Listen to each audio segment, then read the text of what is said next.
Tim Woollings is a professor in physical climate science at Oxford University in England. Tim joins us. Thank you for joining us, Tim, this afternoon. For you, this morning, for us, you've spent a chunk of your career researching the jet stream, storm tracks, even some atmospheric blocking, or a lot of atmospheric blocking events. Quite a summer for you to witness, though, being based in Oxford. So before we get into the details, just tell me what it's been like these past few days in Oxford. Yeah, thanks. Nice to talk to you. It's been really interesting. The heat has kind of been building gradually. I think we're expecting today probably to be nearly, maybe tomorrow will be a little bit worse, I think. It's a really interesting event because we have a blocking system, as you say, like a real kind of, the jet stream's really diving north up over the UK at the moment and then back south again, enclosing this really warm air mass. But that is going to move a little bit kind of downstream of us in the next few days. So it's a heat wave that's going to kind of move across Europe in the coming days. Here in Oxford, it's going to be pretty extreme. So we have a really long temperature record. Our kind of oldest temperature records go back to 1772. They were kind of established when Cook set sail to go explore the Pacific. They started that record then. And we have kind of really detailed daily records from like maybe like 1813, something like that. Yesterday was tied for our kind of hottest June day ever, and I think later today we're going to break that. So this is really extreme. I know that the measurement is in Celsius. I'm wondering, in Oxford, what is the all-time hottest temperature, Tim? Do you have that on hand? So for June, the all-time hottest is 34.3, which I think is probably like 94. I just had a quick look. I realized that we're in old money, I'm afraid. No, listen, it all spins the same. I get it. It's very complicated. It's not just some easy equation that we can have that conversion. But yeah, mid 90s. It's a good one. Let's talk about your paper. That's right. I guess the other thing here is that it's really humid. So I don't know how often you get this, but for us, it's a really, we have the ocean all around us. It's really easy to pick up moisture. And so we have really high humidity here, particularly at night, which is going to be quite challenging. And that adds to at least to the body, the human body. It feels a lot hotter when you increase the dew points. So there's a lot of work that you've done regarding these atmospheric blocking events. One of the recent papers, it was published this year in Nature. We have a tear from it. It aims to explain the gaps and ways forward in atmospheric blocking and extreme weather prediction. It is very in the weeds, very academic, but looking at these blocking events, Tim, what conclusions did you and your team reach in the research? These blocking patterns can be pretty tough to predict, especially the uncertainty of how extreme the weather might get at the surface where we live based on these blocking events.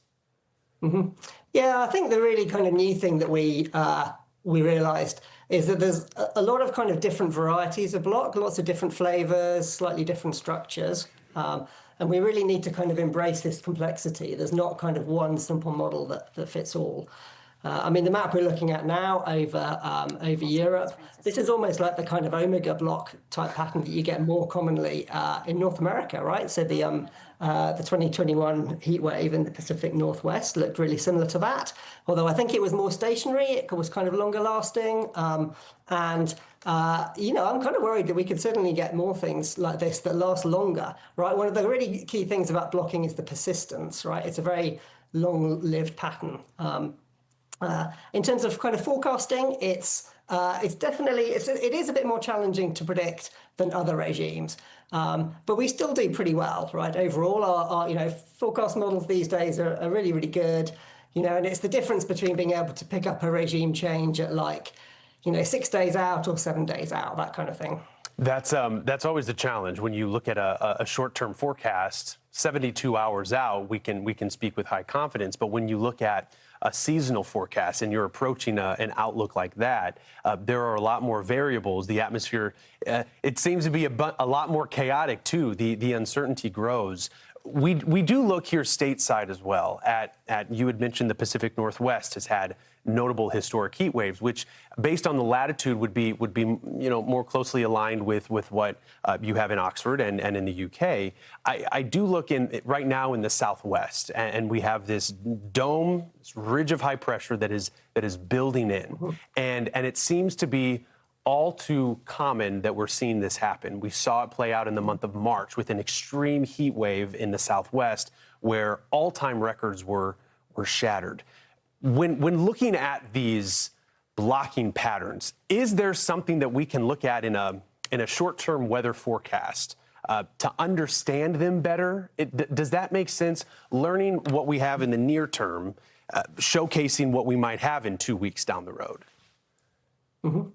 Yeah, I think looking at the kind of near term, that's definitely one way that we can use to kind of improve our understanding and improve our models.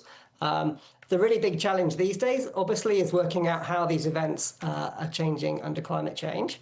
And so we definitely need our models to be good enough to capture that short-term weather variability, but we also need them to be good enough to capture the long-term influences. And the really big thing as part of climate change is that the tropics warm particularly strongly, especially at upper levels. So high in the atmosphere over the tropics, we have really strong warming. And that kind of really charges the jet stream. We're expecting a stronger jet stream under climate change, and we can already see the jets shifting polewards in response to kind of man-made climate change. And so this is having a knock-on effect on where these events happen. And when you get those kind of subtropical ridges, as you say, that have a lot of heat, the kind of heat domes, they're just going to be creeping north as the jet streams themselves shift north. Yeah, that jet stream, as we understand it, our storm track and really what provides our weather is important to follow and see how long it lasts, where it's positioned in the northern hemisphere, in the southern hemisphere as well. There is a connection between climate and weather, and trying to understand that connection, I think, is some good work. Appreciate all that you do. Thanks for joining us this morning, Tim Woollings, professor at the University of Oxford. Thank you. Thank you. All right.